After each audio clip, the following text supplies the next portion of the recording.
इसके अलावा और भी क्या क्या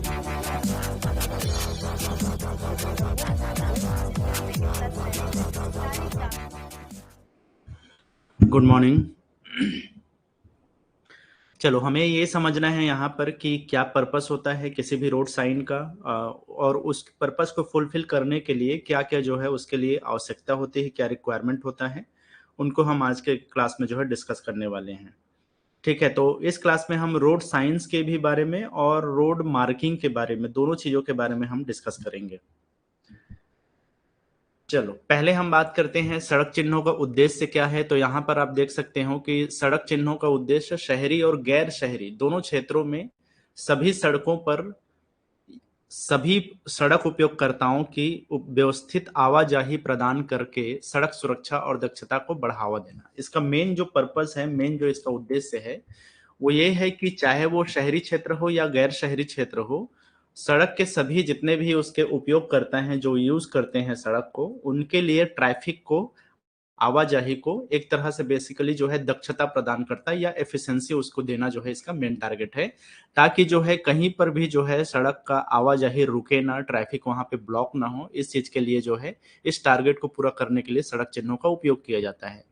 सड़क संकेत सड़क उपयोगकर्ताओं को नियमों के बारे में सूचित करते हैं। जो भी नियम वगैरह हैं उसके बारे में जो भी ड्राइवर है उनको बताता है, इंफॉर्मेशन देता है, सूचना देता है, और सुरक्षित समान और कुशल संचालन के लिए आवश्यक चेतावनी और मार्गदर्शन प्रदान करते हैं। तो कहीं ना कहीं एक गाइडेंस भी देते हैं, मार्गदर्शक की तरह भी काम करते हैं जो सड़क चिन्ह है। इवन जो है वो एक चेतावनी भी देते हैं कि आगे आने वाले जो सिचुएशन है उसमें क्या प्रॉब्लम है, क्या कॉशनरी है, क्या इंफॉर्मेटरी है, वो सारी जो है चेतावनी जो है बेसिकली वहां पे प्रोवाइड किया जाता है सड़क चिन्हों के माध्यम से। इसके 5 बुनियादी आवश्यकताएं हैं, क्या क्या चीजों को जो है उसको कंप्लीट करना चाहिए प्रभावी होने के लिए, इफेक्टिव होने के लिए। पहला तो ये है कि किसी भी आवश्यकता को पूरा करना चाहिए। जिस आवश्यकता के लिए, जिस रिक्वायरमेंट के लिए सड़क चिन्हों को लगाया गया है, उस आवश्यकता को फुलफिल करना जो है सड़क चिन्हों का बेसिकली पहला उसका जो है बुनियादी आवश्यकता है। दूसरा है ध्यान आकर्षित करे। हर हाल में जो है ड्राइवर का ध्यान अपनी ओर जो है वो आकर्षित करना उसका एक मकसद है।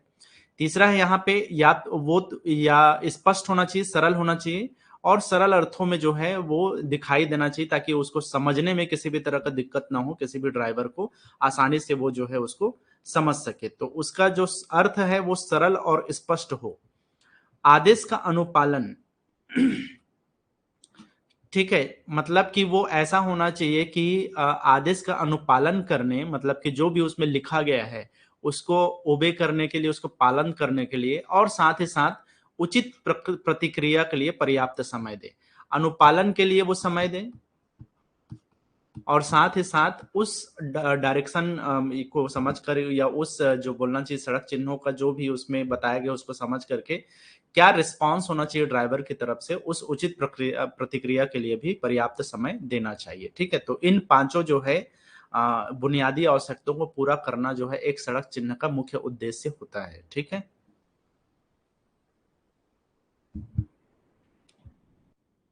आगे हम बात करते हैं सड़क चिन्हों का आकार कैसा होना चाहिए। तो देखो, इसका आकार या तो अष्टकोणीय गोलाकार होगा, अष्टकोणीय होगा, गोलाकार होगा, त्रिकोणीय होगा, या फिर आयताकार होना चाहिए। ठीक है, तो इन्हीं जो है एक तरह से बोल सकते हो कि सड़क चिन्ह जो मुख्य रूप से होता है वो या तो अष्टकोणीय होगा, सर्कुलर, उसमें जैसे कि स्टॉप का चिन्ह जो होता है ना। त्रिकोणीय होगा, ज्यादातर जो हमारे वो साइन होते हैं कि जो कंपलसरी साइन जो होते हैं, मैंडेटरी जो साइन होते हैं, वो ज्यादातर जो है गोलाकार त्रिकोणीय जो होता है। इसके अलावा जो है आयताकार होता है जिसमें इंफॉर्मेशन दिया जाता है या फिर जो है सूचनाएं दी जाती है, वो जो है आपका आयताकार होता है। तो देख सकते हैं कि अष्टकोणीय, गोलाकार, त्रिकोणीय या फिर आयताकार होना चाहिए अगर इसके आकार की हम बात करें। ठीक है, यह देखा गया है कि कई स्थानों पर आयताकार बोर्डों पर रुकने के संकेत है, मतलब कि जो आयताकार जो कि इंफॉर्मेशन देता है, सूचनाएं देती है, वहां पर रुकने के संकेत जो कि एक तरह से बोलना चाहिए कि मैंडेटरी है वो। ठीक है, तो मैंडेटरी जो साइन है वो जनरली जो है गोलाकार होना चाहिए या सर्कुलर होना चाहिए। वहां पर आयताकार बोर्ड में रुकने के संकेत लिख दिया जाता है जो कि सही नहीं है। ठीक है, तो ये चीज नहीं होना चाहिए कि जहां पर जिस टाइप के साइन को यूज करना है उसी टाइप के आकार को भी यूज करना बहुत जरूरी है। अदरवाइज लोग इसमें कंफ्यूजन होंगे या फिर कहीं ना कहीं जो है सड़क चिन्हों का जो टारगेट है वो कंप्लीट नहीं हो पाएगा। सड़क चिन्हों का प्लेसमेंट और संचालन। तो सड़क चिन्हों का जो है कहां पर क्या स्थापना होना चाहिए, क्या उसका प्लेसमेंट होना चाहिए और उसका संचालन कैसे होना चाहिए। तो सड़क संकेतों का स्थान सड़क उपयोगकर्ता की दृष्टि के भीतर होना चाहिए। कहीं पर भी जो है ऐसे जगह में सड़क चिन्हों को नहीं लगाना चाहिए जहां तक ड्राइवर की आंखें दृष्टि वहां तक पहुंचे ही ना, ताकि उचित अर्थ बताने में सहायता के लिए पर्याप्त दृश्यता प्रदान की जा सके। जो भी अर्थ वो कन्वे करना चाहता है, जो भी सेंस वो बताना चाहता है, वहां तक ड्राइवर तक वो बात पहुंचनी चाहिए, आसानी से उसको दिखाई देना चाहिए। तो पहला काम तो ये है कि वो दृष्टि के भीतर होना चाहिए। दूसरा यह है कि सड़क चिन्ह को उस स्थान, वस्तु या स्थिति के संबंध में उचित रूप से तैनात किया जाना चाहिए जिस पर वह लागू होता है। मतलब कि ये जरूरी है कि कहां पर इंफॉर्मेशन देना है, कहां पर जो है आदेशात्मक आदेश देना है और कहां पर जो है सचेत करना है। तो कौन से जगह में आदेश वाले को रखना है, कौन से जगह में सचेत वाले को रखना है, कहां पे जो है इंफॉर्मेशन वाले को रखना है, सूचना वाले को रखना है। तो ये जो चीज है बहुत जरूरी है कि कहां पर उसको रखना चाहिए, कहां पर उसको तैनात करना चाहिए, उस बात का भी ध्यान देना चाहिए, तभी उचित प्लेसमेंट उसका या स्थापना उसका होगा। सड़क चिन्ह का स्थान और सुपाठ्यता ऐसी होना चाहिए जिससे सड़क उपयोगकर्ताओं को पर्याप्त प्रतिक्रिया समय मिल सके। ऐसे जगह में उसको रखना चाहिए ताकि उस पर्टिकुलर डिस्टेंस के बाद में वो अवेयर हो जाए कि आगे आने वाला मतलब क्या चीज है, जैसे कि वो स्टॉप बोलने के लिए बोल रहा है या फिर जो है वो किसी भी तरह का आदेश दे रहा है, किसी स्पीड को फॉलो करना है, या फिर आने वाले मतलब कि डिस्टेंस के बाद में जो है कोई स्कूल है, कोई कॉलेज है, कोई एजुकेशनल संस्थान है, या फिर किसी भी तरह से जो है एक प्रतिक्रिया देने का टाइम मिलना चाहिए। इतना टाइम तो इतना डिस्टेंस में वो लगा ही होना चाहिए ताकि पर्याप्त प्रतिक्रिया मिले। ऐसा नहीं कि सामने स्कूल आ गया और वहीं पे लगा हुआ है तो वो रिस्पॉन्स कर ही नहीं पाएगा। तो प्रतिक्रिया देने का समय मिलना चाहिए, इतना डिस्टेंस के पहले वो लगा हो। सड़क चिन्हों पर कोई विज्ञापन नहीं होना चाहिए। किसी भी तरह के सड़क चिन्ह के ऊपर में या सड़क चिन्हों के स्थान पर विज्ञापन या एडवर्टाइजमेंट नहीं होना चाहिए। हालांकि जो पर्यटक उन्मुख दिशात्मक संकेत हैं और विशिष्ट सड़क किनारे सेवाएं और सुविधाओं से संबंधित संकेत हैं, जब उपयोग किए जाते हैं तो उन्हें विज्ञापन नहीं माना जाना चाहिए। तो सिंपल सी बात है कि कहीं पर होटल के बारे में बताया गया है, हॉस्पिटल के बारे में बताया गया है, कहीं एजुकेशनल इंस्टीट्यूशन के बारे में बताया गया है, या फिर उस जगह में जो भी टूरिज्म से रिलेटेड कोई भी चीज है और उसका जो डायरेक्शन बताया गया है कि इतने किलोमीटर के बाद में ये जगह है, अगर वो पर्यटन से रिलेटेड है तो उन चीजों को जो है हम विज्ञापन नहीं मान सकते। ठीक है। सड़क चिन्हों की एक रूपता या समरूपता भी बोला जाता है, मतलब एक रूप होने चाहिए उनको। ठीक है, जैसे कि कोई भी सड़क चिन्ह को बनाया जाता है, अगर वो आदेशात्मक है तो आदेशात्मक होने के जो भी रूल्स रेगुलेशन है उसको फॉलो करना चाहिए, वो एक रूप में होना चाहिए। ऐसा नहीं कि कहीं पे बहुत बड़ा, कहीं पे बहुत छोटा। अगर बोला गया है कि हाईवे में इतने साइज का होना चाहिए तो उतने ही साइज के हर जगह होना चाहिए उस पूरे हाईवे में, अलग अलग साइज के नहीं होना चाहिए, ताकि लोगों को समझने में और पहचानने में मदद मिले कि ये सड़क चिन्ह है, ताकि आसानी से जो है वहां पे प्रतिक्रिया का समय मिल सके उनको। चिन्हों का स्थान, आमतौर पर जो सड़क चिन्ह हैं वो बाईं ओर लगाया जाता है। तो जितने भी चिन्ह होंगे, जितने भी रोड के चिन्ह, सड़क के चिन्ह होंगे, वो सब बाईं ओर ही लगाए जाते हैं। मान लो कि दो लेन है, तो हर लेन में जिस टाइप से चला जा रहा है, जैसे यहाँ पर एक गाड़ी है, यहाँ पे एक व्हीकल है, तो इसके लिए ये लेफ्ट है तो यहाँ पे लगा होना चाहिए, और इसके लिए ये लेफ्ट है तो यहाँ पे लगा रहना चाहिए। दो लेन का अगर कोई भी रोड है तो उस केस में हर लेन के लेफ्ट हैंड साइड में जो है ये सड़क चिन्ह को जो है सिमिलरली लगाना जरूरी है, एक रूप में लगाना जरूरी है। ठीक है, वही चीज बोला गया है कि मल्टी लेन विभाजित सड़कों के लिए प्रत्येक कैरिज वे के बाईं ओर संकेत लगाए जा सकते हैं।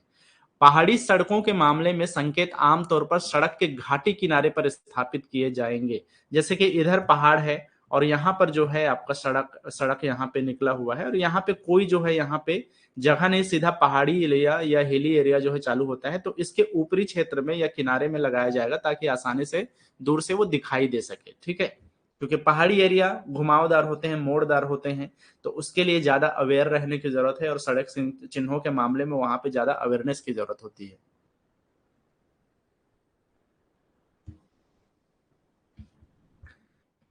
संकेतों का अभिमुखीकरण, तो यहाँ पर जो है आपको एक चीज समझना पड़ेगा, संकेतों का जो है अभिमुखीकरण का मतलब यह है कि ओरिएंटेशन क्या होना चाहिए, मतलब कि किस एंगल पे होना चाहिए और उसको जो है कितने एंगल के थ्रू जो है उसको लगाना चाहिए। तो जनरली जो है मैंने बताया था कि 90 डिग्री के एंगल में जो है ज्यादातर सड़क चिन्हों को लगाया जाता है, ठीक है। तो सम कोण पर लगाए जाएंगे। लेकिन जो पार्किंग वाला एरिया है और पार्किंग का जो कैरेज वे के आसपास में जो भी पार्किंग है, तो पार्किंग से संबंधित संकेतों को कैरेज वे पर लगभग 15 डिग्री के कोण पर लगाया जाना चाहिए ताकि बेहतर दृश्यता मिल सके, ठीक है। तो पार्किंग वाले केस में ये 15 डिग्री के आसपास में होना चाहिए, लगभग बोला है ना, लगभग जो है 15 डिग्री। अदरवाइज जो है ज्यादातर एरिया में जो है सम कोण पर 90 डिग्री के एंगल पर जो है इन संकेतों को लगाया जाता है। चिन्हों का आकार क्या होना चाहिए, तो एक सामान्य नियम के रूप में अनिवार्य, नियामक और सावधानी या चेतावनी संकेतों के लिए संकेतों के 3 आकार हैं, ठीक है। मतलब कि जो अनिवार्य है या जिसको हम आदेशात्मक बोलते हैं, उसके लिए छोटे साइन मतलब कि जनरली जो है वो छोटे साइन में ही होते हैं और उसके हिसाब से जो है सामान्य आकार भी हो सकता है, बड़े आकार भी हो सकते हैं। जैसे कि यहाँ पे मुख्य सड़कों के लिए सामान्य आकार का उपयोग किया जाएगा। जो मेन रोड होते हैं, मेन रोड है जहाँ पे ट्रैफिक ज्यादा है और बड़े गाड़ियां व्हीकल्स वहां पे चल रही हैं, वहां पे सामान्य आकार होना चाहिए, एवरेज जो है साइज होना चाहिए।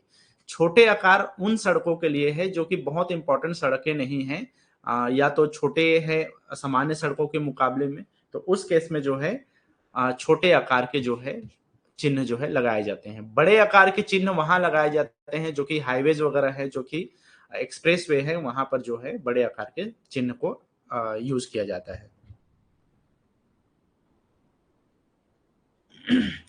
कैरिज वे क्या होता है यार, देखो कैरिज वे का मतलब है कि मल्टी लेन जो सड़कें होती हैं जहां पे आपको अलग से यहाँ पे बैरिगेड या बैरियर नहीं लगाया गया है एक लेन से दूसरे लेन में जाने के लिए, ठीक है। तो इस जगह को आप यहां से क्रॉस करके इस लेन में आसानी से जा सकते हो, बशर्ते कि वो मार्किंग को जो है फॉलो करता है, ठीक है। जैसे कि यहाँ पर डॉटेड लाइन है और आसानी से जो है इधर से आप सुरक्षित हो तो यहाँ से आप क्रॉस कर सकते हो। तो इसको बोला जाता है कैरिज वे, जो कि एक जगह से दूसरे जगह जाने के लिए या एक लेन से दूसरे जगह जाने के लिए खुले होते हैं। तो उनको बड़े सड़क जो कि कई लेन में बटे होते हैं उनको बेसिकली कैरिज वे कहा जाता है। लेकिन वो लेन किसी भी बैरिकेड से या किसी भी जो है बैरियर से डिवाइडेड नहीं होते या डिवाइडर से डिवाइडेड नहीं होते, बल्कि जो है येलो जो रेखाएं हैं उससे डिवाइडेड होते हैं। इसको बोला जाता है कैरिज वे, ठीक है। तो मुख्य सड़क बोल सकते हो जहां पे कई लेन्स होते हैं। अक्षरों का आकार क्या होना चाहिए, तो अक्षर का आकार सड़क की गति पर डिपेंड करता है, मतलब कि वो सड़क किस गति के लिए बनाए गए हैं उसका अक्षर का आकार सड़क की गति, वर्गीकरण और स्थान को ध्यान में रखते हुए चुना जाना चाहिए, ठीक है। मतलब कि कौन सा स्थान है उसके हिसाब से जो है सड़कों का आकार जो है चुना जाना चाहिए। मतलब कि अगर कोई हिली एरिया है तो कैसा अक्षर का आकार होगा, कोई एक्सप्रेस वे है तो उस टाइम में अक्षरों का आकार क्या होगा। इवन जो है साइन बोर्ड का क्या साइज डिसाइड किया गया है, जैसे कि अगर छोटे आकार के साइन बोर्ड है तो उसमें जाहिर सी बात है अक्षरों का आकार भी चेंज होगा। अगर बड़े आकार के साइन बोर्ड होंगे तो उसमें भी जो है आकार जो है अलग हो जाएंगे। तो कहने का मतलब यह है कि अक्षरों के आकार से रिलेटेड बहुत सारे जो है अलग अलग नियमों का पालन किया जाता है और ये वैरी करता है अलग अलग चीजों में, ठीक है। ताकि संकेत सुपाठ्यता के लिए पर्याप्त आकार हो लेकिन बहुत बड़ा या बाधक ना हो। ऐसा ना हो जिसको आप अचानक से आप गुजर जाओ और पढ़ ही ना पाओ, इतने छोटे भी नहीं होने चाहिए कि वो जो है आपके नजर में ना आए। तो इसमें पूरा ख्याल ये रखना चाहिए कि किस टाइप का सड़क है, किस टाइप का एरिया है, क्या स्थान है और उसके जो बोर्ड का साइन है, साइन का जो बोर्ड का आकार है उसका क्या आकार है, उसके हिसाब से अक्षरों का साइन आकार जो है इसमें चूज किया जाता है। पूरक प्लेटें, तो कई जगह क्या होता है कि पूरक प्लेटें लगाया जाता है, मतलब कि कोई साइन को समझाने के लिए कुछ अलग भाषाओं का जो है इस्तेमाल किया जाता है ताकि जो है उसमें सप्लीमेंट्री की तरह या परिभाषित कर सके उन प्लेटों को कि उसका मतलब क्या है, ठीक है। तो परिभाषा प्लेट में रेट्रो रिफ्लेक्टिव और काले अक्षरों की सफेद पृष्ठभूमि वाली 20 mm चौड़ा काला बॉर्डर होगा। ये बेसिकली रेट्रो रिफ्लेक्टिव होता क्या है, एक ऐसा जो है वो होता है कलर ग्रेडिंग होता है इसमें जहां से जितने भी वहां पे लाइट उसके अंदर में एंटर करते हैं उतने ही लाइट वापस आ जाते हैं। तो आसानी से जो है चीजें चमकती हैं, और चमकने का मतलब यहाँ पे है क्लियरिटी उसमें आती है, ताकि दूर से आपको ये समझ में आए कि सामने में जो है कुछ प्लेट लगा हुआ है करके। तो इसको बोला जाता है रेट्रो रिफ्लेक्टिव। जनरली एक ब्लैक कलर के होते हैं, काले अक्षर के होते हैं, और इसका जो बैकग्राउंड होता है वो सफेद कलर का होता है। इसमें एक बॉर्डर भी लगा रहता है, जो अगेन वो रेट्रो रिफ्लेक्टिव होता है, वो बॉर्डर काला कलर का होगा और 20 की जो है इसकी चौड़ाई होगी। तो ये जो है डिसाइड किया गया है पूरक प्लेटों के या परिभाषा प्लेटों के लिए। अंकों को भारतीय अंकों के अंतरराष्ट्रीय रूप में अंकित किया जाना चाहिए, मतलब 1 2 3 के फॉर्म में जो है इसको, जो भी अंक वहां पे लिखा रहेगा स्पीड के लिए या जो भी चीज के लिए है, डिस्टेंस के लिए भी हो, तो उसके लिए भारतीय अंकों का ही चुनाव किया जाता है, लेकिन अंतरराष्ट्रीय रूप में। अब अंतरराष्ट्रीय रूप का मतलब 1 2 3 वाला जो लेटर्स होते हैं उसका यूज किया जाना चाहिए। शब्द संदेश अंग्रेजी या आवश्यकता अनुसार अन्य भाषाओं में होंगे। ज्यादातर जो रोड साइंस होते हैं वहां पे इंग्लिश शब्दों का यूज किया जाता है।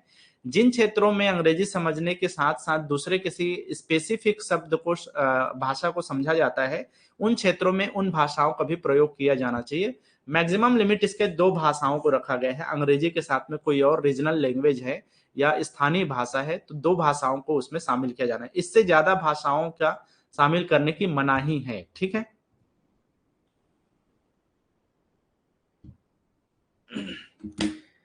रेडियम लगाते नहीं यार, रेडियम जैसा लगता है, उसको अलग से उसको जो है रेट्रो रिफ्लेक्टिव बोला जाता है। रेडियम जैसा लगता है लेकिन वो रेडियम नहीं होता, उसको रेट्रो रिफ्लेक्टिव ही बोला जाता है, या रेडियो रिफ्लेक्टर बोल सकते हो आप उसको। रेडियम में भी वही फिनोमेना काम करता है, लेकिन वो जो है कंप्लीटली जो है आपके लाइट को वापस आपके आंखों तक नहीं पहुंचा पाता। वो सिर्फ रेडियम जो है चमकता जरूर है, लेकिन रेट्रो रिफ्लेक्टिव बिल्कुल अलग चीज है, जिसमें कंप्लीट लाइट जो है जितना उसमें एंटर करता है उतना ही लाइट वापस रिटर्न भी हो जाता है, वापस भी आ जाता है। चिन्हों का संयोजन कैसा होना चाहिए?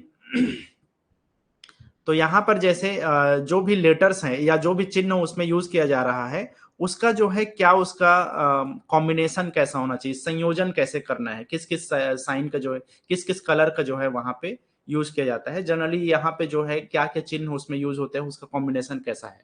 आमतौर पर किसी भी पोस्ट पर 2 से अधिक संकेत नहीं लगाने चाहिए। ठीक है। एक पोस्ट, पोस्ट का मतलब यहाँ पे खंबा या स्तंभ से है। ठीक है, ये पोस्ट है समझो। जब किसी आने वाले वाहन से पढ़ा जाना हो, जो भी वाहन से वहां पे जाना है, तो जनरली जो है 2 से अधिक संकेत नहीं लगाना चाहिए, ताकि जो है कंफ्यूजन ना हो। यह अलग अलग पोस्टों पर एक ही स्थान पर लगे संकेतों पर भी लागू होता है। जनरली जो है अलग अलग पोस्टों पर, मान लो कि एक जगह है, एक लोकेशन है यहाँ पर और 2 पोस्ट है यहाँ पर। ठीक है। तो यहां पर 2 पोस्ट है, तो ऐसा नहीं है कि इस पोस्ट को निकाल करके इसी पोस्ट में लगा दिया जाना चाहिए, इसके लिए भी लागू होता है। तो कहीं पर भी जो है एक पोस्ट में 2 से अधिक संकेत नहीं लगाए जाना चाहिए, और अगर 2 स्तंभ की जगह है वहां पर, तो वहां पर जनरली एक ही पोस्ट में एक ही संकेत लगाया जाना चाहिए। और अगर इन दोनों पोस्ट में, इन दोनों संकेतों में दिक्कतें ना हो, मतलब एक दूसरे को जो है वो कहीं ना कहीं जो इंटरसेक्ट ना करे या एक दूसरे को अपोज ना करे, एक अलग ही साइन ना हो और दूसरा अलग ही साइन ना हो, तब जो है मैक्सिमम 2 संकेतों को एक पोस्ट में ही लगाया जा सकता है अगर जरूरत पड़ी तो। लेकिन कोशिश ये रहती है जहां एक चिन्ह के लिए पूरक प्लेट की आवश्यकता होती है, वहां चिन्ह और प्लेट ई के संयोजन, प्लेट के संयोजन को एक चिन्ह माना जा सकता है। जैसे कि मैंने बताया अभी पूरक प्लेट के लिए, तो कई साइन क्या होते हैं कि उसको परिभाषा की जरूरत होती है, तो उसको एक ही पोस्ट पर लगाया जा सकता है। ठीक है। अगर वो दोनों एक दूसरे को रिलेट करते हैं, ऐसा नहीं है कि ये चिन्ह अलग बात कह रहा है और इसकी परिभाषा प्लेट अलग बात कह रही है। इस चीज का खास ध्यान रखा जाता है कि जो भी प्लेट यहाँ पे लगाया गया है उससे रिलेटेड ही परिभाषा प्लेट ही उसके साथ में उस पोस्ट में लगाया जाना चाहिए। ठीक है। तो इस तरीके से ये 2 प्लेट एक साथ लग गए, लेकिन दोनों एक दूसरे को रिलेटेड हैं, दोनों एक दूसरे से संबंधित हैं। रोकें या रास्ता दे संकेत या गति सीमा शुरू होने के संकेत देने वाले संकेत या टर्मिनल संकेत को चेतावनी संकेत के रूप में उसी पोस्ट पर नहीं लगाया जाना चाहिए। मतलब कि स्टॉप साइन और गिव वे साइन, जिसको रोकें और रास्ता दे साइन बोला जाता है, इन दोनों को एक ही जगह पे नहीं लगाना चाहिए, क्योंकि दोनों एक दूसरे को कंफ्यूज कर सकते हैं, रोकें या फिर रास्ता दे, है ना। तो हालांकि दोनों अलग संकेत है, लेकिन दोनों को एक ही पोस्ट में लगाने से जो है यहाँ पे कंफ्यूजन हो सकता है। तो इस केस में जो है बचना चाहिए कि एक ही पोस्ट में ऐसे 2 साइन को नहीं लगाया जाना चाहिए। चलो अब हम बात करते हैं rules related to road marking. Road जो मार्किंग किया जाता है उससे रिलेटेड क्या जो है रूल्स रखे गए हैं।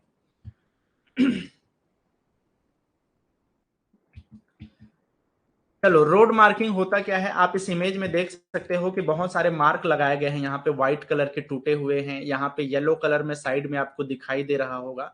तो ये जो चीजें हैं वो सड़क मार्किंग कहलाता है। तो सड़क चिन्ह या सड़क मार्किंग में जो है आपको ध्यान रखना है कि किस चीज के लिए लगाया जाता है। देखो सड़क चिन्ह यातायात की सुचारू आवाजाही को सुविधाजनक बनाने के लिए सड़क की सतह पर चित्रित या स्थापित की गई रेखाओं और डिजाइनों के सेट होते हैं। ठीक है, क्या बोल रहा है, सड़क की सतह पर, सीधे सीधे इसको सड़क की सतह पर चित्रित या स्थापित की गई रेखाओं और डिजाइनों का सेट होता है। ये बहुत सारे रेखाओं का एक तरह का सेट है, डिजाइनों का सेट है। सड़कों पर ये निशान ड्राइवरों और पैदल चलने वालों को मार्गदर्शन और जानकारी प्रदान करते हैं। तो ये गाइड भी करते हैं कि किधर जाना है, कहाँ पे रुकना है, कहाँ पे क्रॉस ओवर करना है, कहाँ पे ओवरटेक करना है। ये सारी जानकारी, ये सारे मार्गदर्शन जो है ये सड़क चिन्ह ड्राइवरों को और पैदल यात्रियों को देते हैं, इस तरह के इंफॉर्मेशन। भारत में सड़कों पर निशान बनाने के लिए दो कलर यूज किया जाता है, हालांकि ब्लैक भी होता है। मुख्य रूप से सफेद और पीले रंग का प्रयोग किया जाता है। अब जो भी हमारा सड़क होता है वो अपने आप में ही ब्लैक ही है समझो, तो यहाँ पे तीन कलर कुल मिला के यूज हो रहा है, लेकिन मुख्य तौर पे सफेद और पीले रंग का प्रयोग किया जाता है। सफेद रंग आमतौर पर सड़क चिन्हों के लिए किया जाता है, मतलब जो कैरिज वे होते हैं जहां पर आपका कई लेन में डिवाइडेड रहते हैं, उन चिन्हों के लिए प्रयोग किया जाता है सफेद रंग जो है। साथ ही साथ जो पीला रंग होता है वो उन्हीं कैरिज वे में प्रतिबंधों को इंगित करने के लिए कि कहाँ पे आपको चलना है, कहाँ नहीं चलना है, कहाँ रुकना है, इन चीजों के लिए भी जो है पीले रंग का या पीले निशानों का प्रयोग किया जाता है। ठीक है, इसके अलावा भी कई जगहों पे जो है जैसे कि ये वाला आप साइन देख रहे होगे जो कि पीले और ब्लैक से बना हुआ है, जो कि डायरेक्शन को शो कर रहा है कि आपको इस तरफ से ऐसे आना है करके, है ना। तो इस तरह के भी बहुत सारे चिन्हों का प्रयोग किया जाता है जो कि पीले और ब्लैक का भी जो है कॉम्बिनेशन होता है। नेक्स्ट है यहाँ पर, ये जो लाइन है वो अलग अलग टाइप के हो सकते हैं।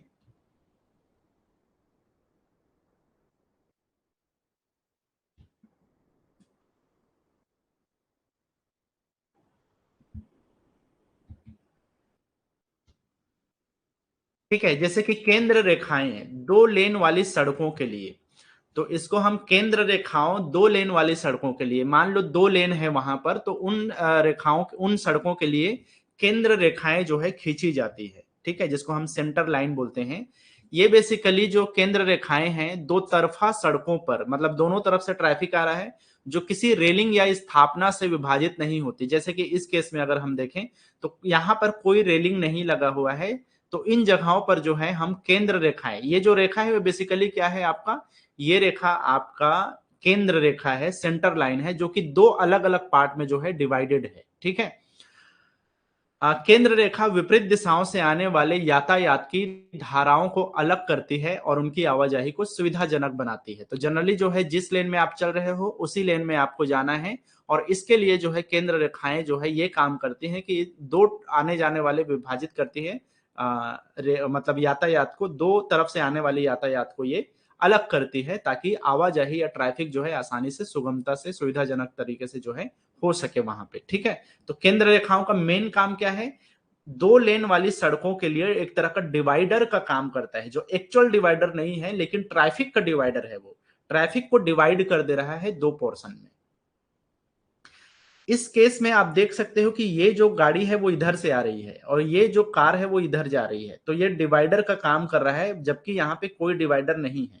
बल्कि इस केस में यहाँ पर एक डिवाइडर, जो रेलिंग और बैरिकेड के थ्रू जो है डिवाइडर बनाए गए हैं।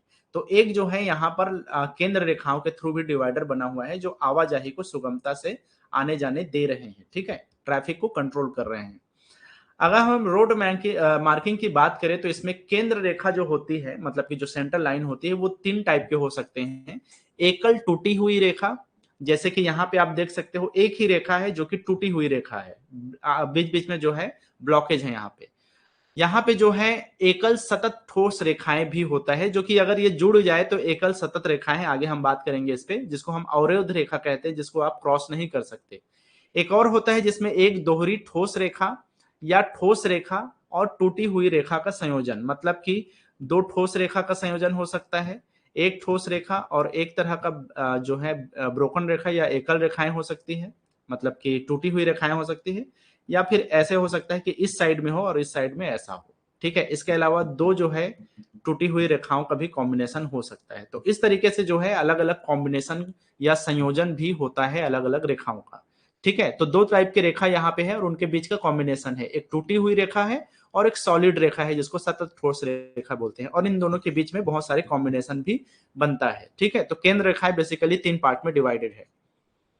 सिंगल और डबल ठोस रेखाएं चाहे सफेद हो या पीली हो पार नहीं किया जा सकता, नियम दिया गया है यहाँ पे। अगर वो सिंगल है या डबल है ठोस रेखा, किसी भी हाल में उसको जो है पार नहीं करना है, ओवरलैप भी नहीं करना है। मतलब कि ओवरलैप नहीं करना है इसका मतलब ये है कि किसी भी तरीके से आप उसका उस पर टायर नहीं जाना चाहिए आपका। मतलब ऐसा अगर कोई है तो अगर दो रेखाओं के बीच में आपकी गाड़ी यहाँ पे चल रही है तो आप ऐसा नहीं कि टायर यहाँ चढ़ा दो या यहाँ से आप चलाना शुरू कर दो, तो ओवरलैपिंग भी नहीं होना चाहिए यहाँ पे। यहां से आप ओवरटेक भी नहीं कर सकते। उस ओवरटेक नहीं कर सकते का मतलब यह है कि वहां से आप क्रॉस करके किसी दूसरे लेन में जाकर के ओवरटेकिंग भी यहां से नहीं कर सकते। तो जब भी ठोस रेखाएं होती है, चाहे वो सफेद हो चाहे पीली हो, वो एक तरह से बोल सकते हो कि किसी भी हाल में पार नहीं करना है, क्रॉस नहीं करना है, ओवरलैप नहीं करना है, ओवरटेक भी नहीं करना है। दो केंद्र रेखाओं वाली सड़कों पर जिनमें एक ठोस है और दूसरी टूटी हुई है, ठोस रेखा का महत्व केवल तभी होता है जब वह चालक द्वारा देखे गए संयोजन के बाईं ओर हो। मतलब कि अगर आपका लेफ्ट वाले साइड में है, मतलब कि जब आप चला रहे हो, जैसे कि आपका गाड़ी ऐसा है और आपका लेफ्ट हैंड साइड इस साइड में है, अगर ये ठोस रेखा ऐसा है और कॉम्बिनेशन में आपका टूटी हुई रेखा है, तो इसका जो महत्व है ये तभी होगा जब आपके ये लेफ्ट हैंड साइड में पड़ेगा डायरेक्टली। समझ में आ गया? अगर यही जो है आपके पहले ये टूटी हुई रेखा है तो उसका महत्व उतना नहीं है जितना इसमें है। तो ये जैसे यहाँ पे आया, इसके भले ही बाद में जो है टूटी हुई रेखाएं हों, लेकिन जस्ट आपके लेफ्ट हैंड साइड में एक सॉलिड रेखा है, सतत रेखा है, तो आपको इस साइड में क्रॉस नहीं करना है। ऐसे मामले में ड्राइवर को सावधान रहना चाहिए और केंद्र रेखा को पार या ओवरलैप नहीं करना चाहिए। वही बात है यहाँ पे।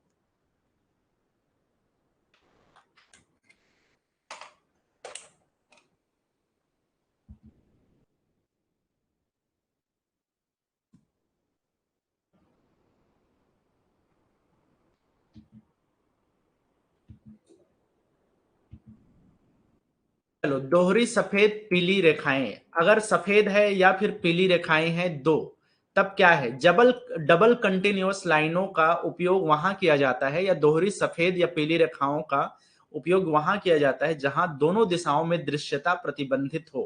कहने का मतलब यह है कि यातायात के किसी भी प्रवाह को लाइनों को पार करने की अनुमति नहीं है। दृश्यता प्रतिबंधित होने का मतलब यही है कि आप उस साइड देख भी नहीं सकते, या उधर से जो है आपको दिखाई नहीं दे रहा है कि कितने गाड़ी आ रहे हैं, किस टाइप के गाड़ी आ रहे हैं। अब दिखाई ना देने का इसका सेंस का सीधा सा मतलब ये है कि उस साइड में जाने से टक्कर होने के पूरे चांसेस है, क्रैशेस होने के चांसेस है। इसलिए ये जो डबल लाइन है, चाहे ये पीले कलर का हो चाहे व्हाइट कलर का हो, डबल अगर आपको दोहरी लाइन दिखाई दे और कंटिन्यूअस लाइन है, ये सॉलिड है ना, सतत रेखा है, तब जो है ऐसे कंडीशन में आपको किसी भी हाल में उस साइड जो है आपको क्रॉस नहीं करना है, पार नहीं करना है। ये खास बात है इसमें।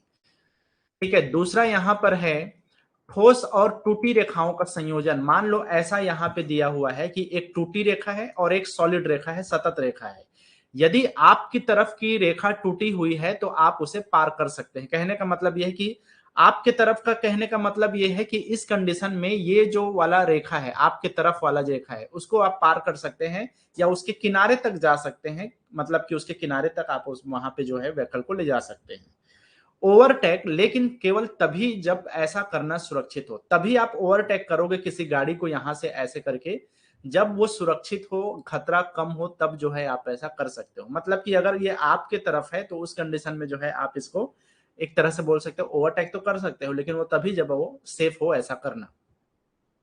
यदि आपकी तरफ की रेखा सतत है तो आपको उसको ओवरलैप नहीं करना चाहिए। अगर वो रेखा, जैसे कि इस गाड़ी के केस में अगर हम बात करें तो ये इसकी तरफ है सॉलिड रेखा, तो इस केस में जो है उसको ओवरलैप नहीं करना है। मतलब कि वो ओवर क्रॉस नहीं करेगा, ओवरलैप नहीं करेगा, यहां पर जो है वो क्रॉस भी नहीं करेगा। तो आपकी तरफ है अगर टूटी रेखा, तो थोड़ी सी ये सहूलियत मिलती है कि आप जो है क्रॉस कर सकते हो और टैप कर सकते हो, लेकिन सुरक्षित कंडीशन में।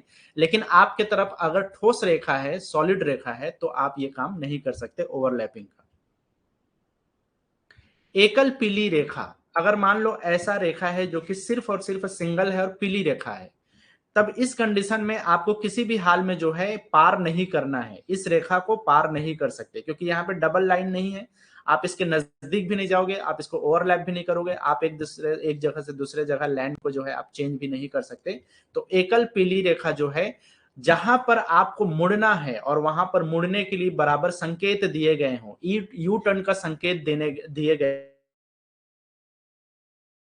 अगर वहां पे ब्रेक लगा हुआ है यू टर्न का तो, लेकिन अगर ब्रेक वहीं पे है जहां पे ये टूटा हुआ होगा रेखा, और वहां से आप यू टर्न ले सकते हो, अदरवाइज आप डायरेक्टली वहां से नहीं ले जा सकते उस तरफ। ठीक है, समझ में आ गए। कई जगह ऐसा होता है जहां पे सॉलिड लाइन है और बीच में गैप है, तो वो यू टर्न के लिए है, लेकिन वो तभी होगा जब ये रेखा आएगा ब्रेक वाला, है ना। लेकिन जब तक नहीं आएगा तब तक आपको सीधे चलते ही जाना है, आपको कहीं पर भी यू टर्न नहीं लेना है या राइट हैंड साइड में आपको नहीं मुड़ना है। ठीक है, चलो स्टॉप लाइन क्या होता है। Basically stop line zebra crossing के टाइम में या चौराहे के आसपास में ये चित्रित रहता है। जैसे कि यहाँ पे है, स्टॉप लाइन जेब्रा क्रॉसिंग और चौराहों से पहले सड़क पर चित्रित एक ठोस रेखा है।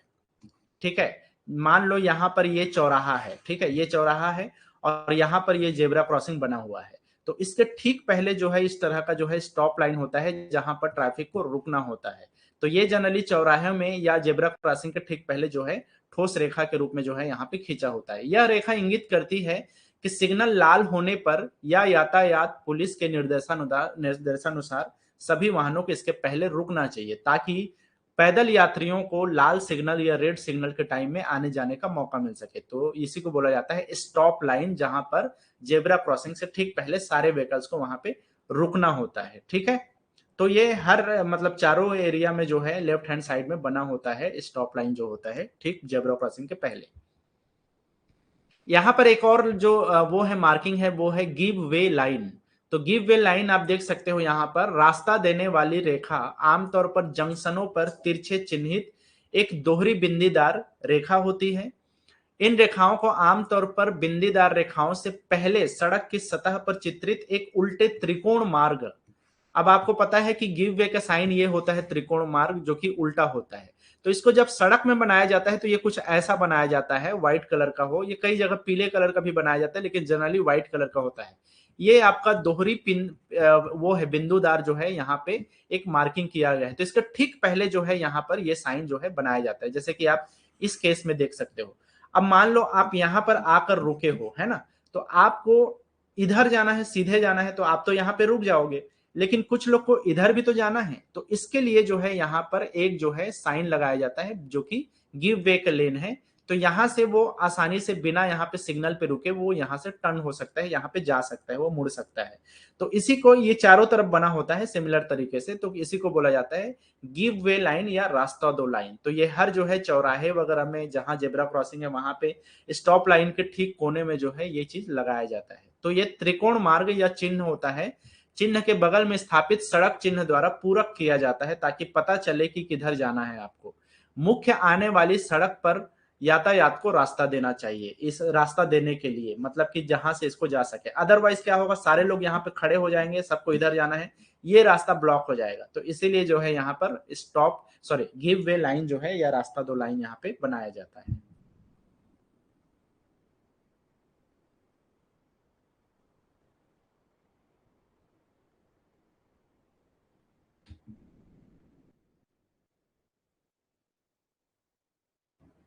चलो यहाँ पे नेक्स्ट है सीमा या किनारे की रेखाएं। अब सिंपल सी बात है, जैसे इस साइन में आप देख सकते हो एक पीला कलर का लाइन यहाँ पे सीधा दिख रहा होगा, यहाँ तक पूरा खींचा हुआ है ये लाइन, ये बेसिकली किनारे की रेखाएं हैं या इसको हम बॉर्डर रेखाएं कहते हैं या सीमा रेखा बोलते हैं। इसका मतलब यह है कि गाड़ियां जो है इसके पहले चलाया जा सकता है, इसके इस साइड में नहीं चलाया जा सकता, जो कि ये आपको शो करता है कि यहाँ से सीमा बंद है, आप इस साइड में जो है कोई भी व्हीकल को आप नहीं चला सकते, क्योंकि हो सकता है उसके बाद में जो है खाई हो या हो सकता है वो पेडेस्ट्रियन के लिए जो है अलग से एक या पगडंडी की टाइप से जो है या छोटी लाइन लगाई गई हो, तो वो कोई भी चीज हो सकता है। तो इसलिए जो है उस साइड में जो है कोई भी व्हीकल को नहीं चलाने के लिए अलाउड नहीं किया जाता। तो ये सड़क के किनारे पर सतत रेखाएं होती हैं, सॉलिड रेखाएं होती हैं, और मुख्य कैरिज वे की सीमाओं को चिन्हित करती है। जो भी हमारा मुख्य सड़क है उसके सीमा को चिन्ह करता है कि इसके जहां तक चालक सुरक्षित रूप से आगे बढ़ सकता है, यहां तक आगे बढ़ सकता है, इसके पार जाने से वो सुरक्षित नहीं है, खतरा है उधर, या तो उसको है या उसके व्हीकल को है या फिर वहां पे चलने वाले पैदल यात्रियों को है। पार्किंग निषिद्ध लाइन है जिसको हम नो पार्किंग चिन्ह कहते हैं। तो यहां पर देखो अगर ऐसा साइन बना हुआ है और ये जो साइन है आपका सीमा वाला जो साइन है, तो नो पार्किंग चिन्ह के साथ सड़क के किनारे चित्रित एक ठोस सतत पीली रेखा नो पार्किंग क्षेत्र की सीमा को इंगित करता है। तो कहने का मतलब यह है कि अगर मान लो यहां पर नो पार्किंग का साइन है, तो आप इस साइड जाकर यहाँ पे रुक नहीं सकते, क्योंकि हो सकता है कि ये वो रोड हो जहां पर रुकना आपके लिए खतरा हो। इसलिए जो है कई जगहों में जो है ये सॉलिड लाइन के बाद में एक नो पार्किंग का साइन लगा दिया जाता है, ताकि आप यहाँ पे रुके ना, यहाँ पे कोई भी गाड़ी को पार्क ना करे। कई बार ऐसा करते हैं लोग, यहाँ पे सड़क पे रुक जाते हैं, कोई जगह देखने लायक है तो वहां पे चले जाते हैं। तो ये काम तभी कर सकते हो जब ये नो पार्किंग का साइन नहीं बना है, अदरवाइज जो है आप यहाँ पे गाड़ियों को पार्क करके वहां पे रुक नहीं सकते। तो इसको बोला जाता है पार्किंग निषिद्ध लाइनें। लास्ट है पैदल यात्री क्रॉसिंग।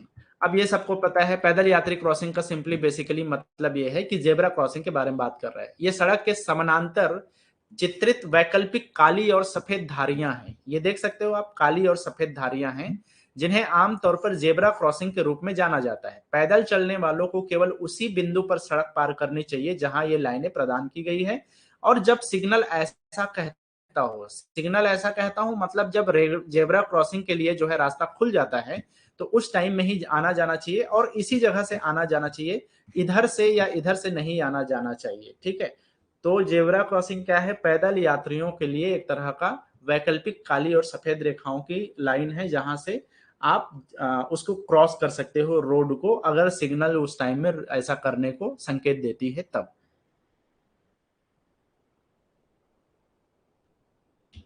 ठीक है, तो अभी के लिए इतना ही। हमारे जो भी मार्किंग वाला है वो सेक्शन कंप्लीट हो गया है।